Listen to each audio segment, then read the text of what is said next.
Hey guys, what's up? This is Sean with the Popcorn Cult. Today we're going to be talking about a Netflix original titled Horse Girl, which is not about horses and not really about a girl. So, yeah, let's get to it.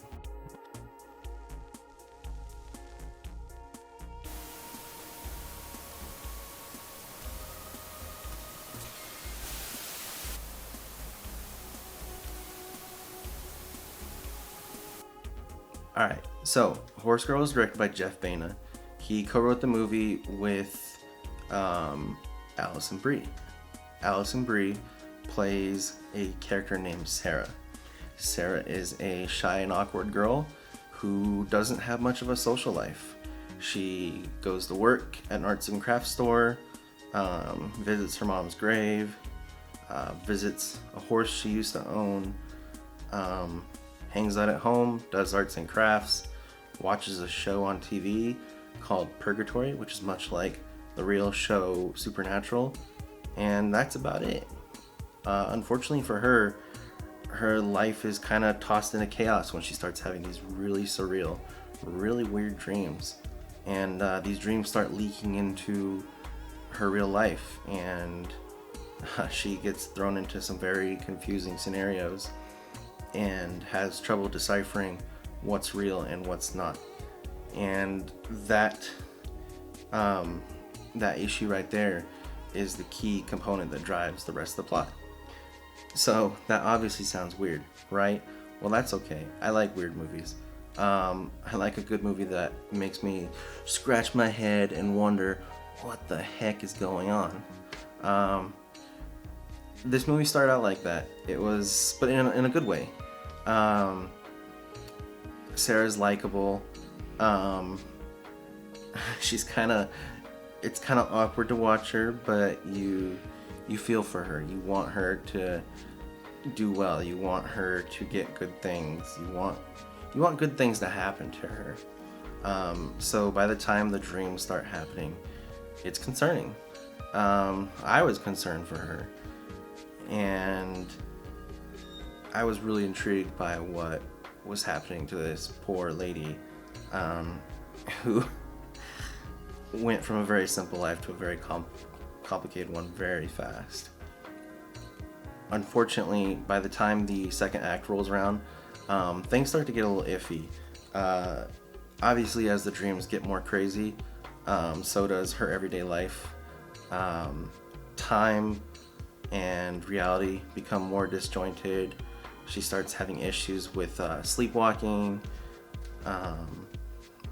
She loses time, and she has all these theories behind what could be happening to her. A lot of them are from the internet, some of them are from her show, but she is very clearly struggling. And at the same time, I, as a viewer, was starting to struggle with the story because I couldn't tell where it was going. It just started meandering.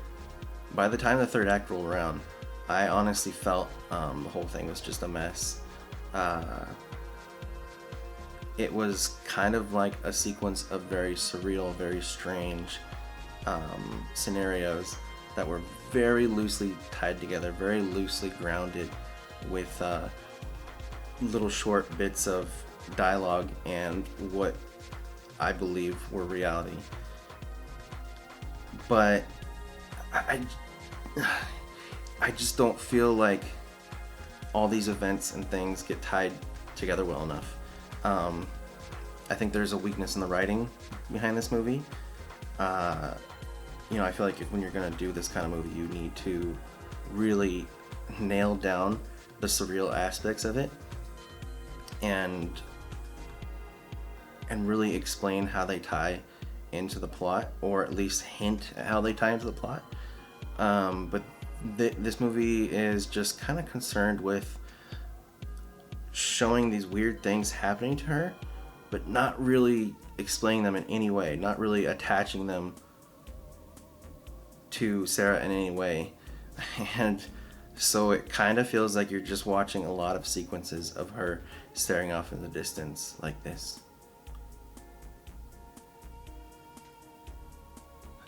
But yeah.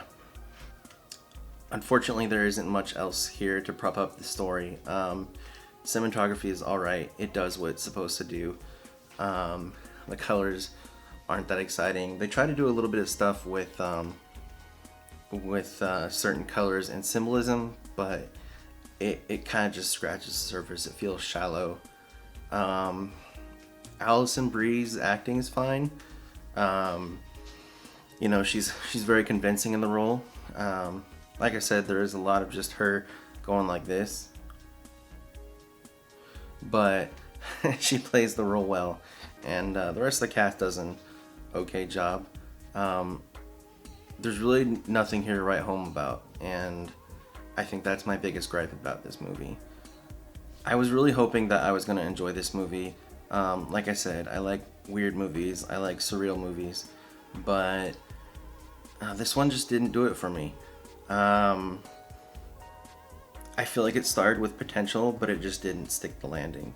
With these kind of movies, I feel like you really need to pay attention to your narrative structure and make sure things aren't just kind of floating and wandering and all over the place, and like something ties it back to the plot. But like I said, it's just not here. It should probably be noted that this is Alison Brie's first writing credit, and after I did a little bit of research after watching the movie, I realized that this was partially inspired by some family issues she has, or she had. So I guess this is a little bit of a passion project for her, and so she might have been making it more for herself than people in general. Anyway, at the end of the day, I would probably give this movie a 2 out of 5. Like I said, it just didn't do it for me. But that's just my opinion. Have you seen this movie? Did you like it? Let me know in the comments. If you haven't, don't let me discourage you from seeing it. Watch it. Form your own opinion. So, yeah. That's Horse Girl. This is the Popcorn Cult. I'm Sean. Don't forget to like and subscribe, and I will see you in the next video.